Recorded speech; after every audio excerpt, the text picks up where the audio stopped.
For decades, we've all heard this one simple story about China and technology. A story about theft. But what if that's not really what happened? What if the truth is something a lot more uncomfortable?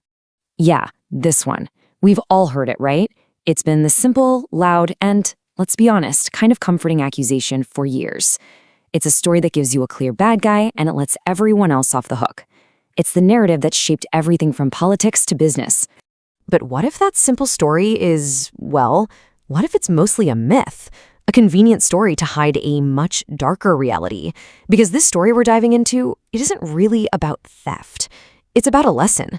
A massive trillion-dollar lesson that was learned right out in the open, with contracts signed and corporate boards giving it a big thumbs up. So you've got these two competing stories. On one side, you have the simple version, spies, hackers, backdoors. But then there's the darker reality, learning, signed contracts, and wide open doors. This isn't a story about espionage.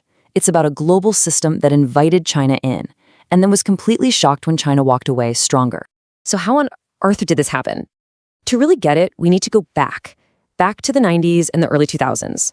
There was this powerful idea floating around boardrooms in the West, an idea that felt perfect, totally logical. And this was it. This was the mantra. The thinking was simple. We'll move all the manufacturing to China, our costs will drop through the floor, profits will go through the roof, and all the really valuable stuff, the innovation, the brain, that stays safe with us. It seemed like the perfect deal. And you have to understand, China made an offer that was impossible to refuse. You've got this huge, untapped market of over 1 billion people, a seemingly endless supply of cheap, ready-to-work labor, plus subsidized energy and land practically handed to you. For Western companies, it was a gold rush. You just couldn't afford to sit it out. But they missed the most dangerous part of the deal. They forgot that technology isn't just a blueprint you can email. It's the know-how. It's the little things you learn from daily practice, from making mistakes, from just doing the work. The moment those factories opened, the entire book of industrial knowledge was opened right along with them. So how did this knowledge actually move from one side to the other? Well, let's call it the factory classroom. This is where things get really clever. See, China didn't just invite companies to build things, it invited them to teach. And the joint venture? That became the classroom. China had this subtle but incredibly powerful rule. If you wanted into the big industries like auto manufacturing, you had to partner up with a local company. And Western executives said yes, not because they didn't see the risk, but because the profits were just astronomical, too big to ignore. And just look at General Motors to see how big those profits were. At its peak, about 40% of GM's global sales came from China. It was their biggest profit engine, even bigger than the US market. Billions were rolling in. But while that money flowed in, something else was flowing out. Knowledge. And China's strategy for capturing that knowledge was, it was brutally smart. It wasn't just about watching, it was a system.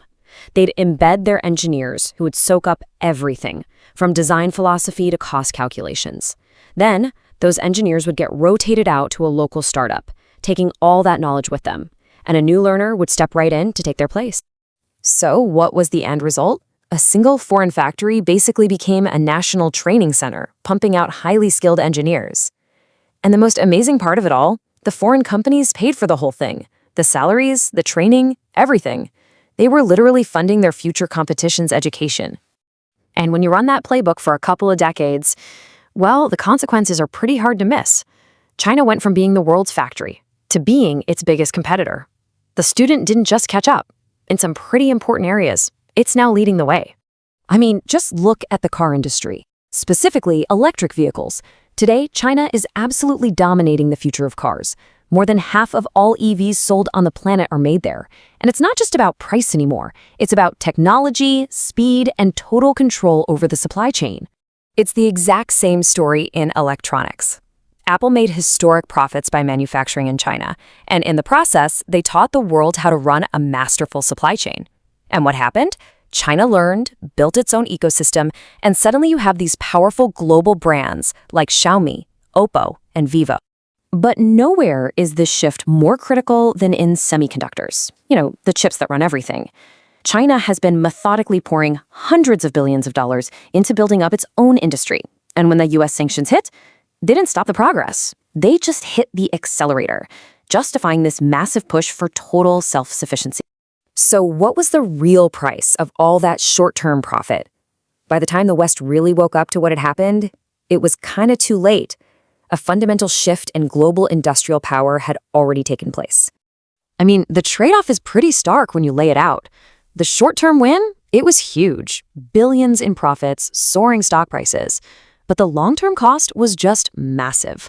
Lost markets, fierce new competitors, and a slow erosion of the very leadership they thought they were protecting. All the recent moves, like tariffs and subsidies, they're a desperate attempt to rebuild what was willingly given away. But here's the problem. You can't get the knowledge back. It wasn't in a file you could take home. It's embedded in people. It's spread across an entire ecosystem.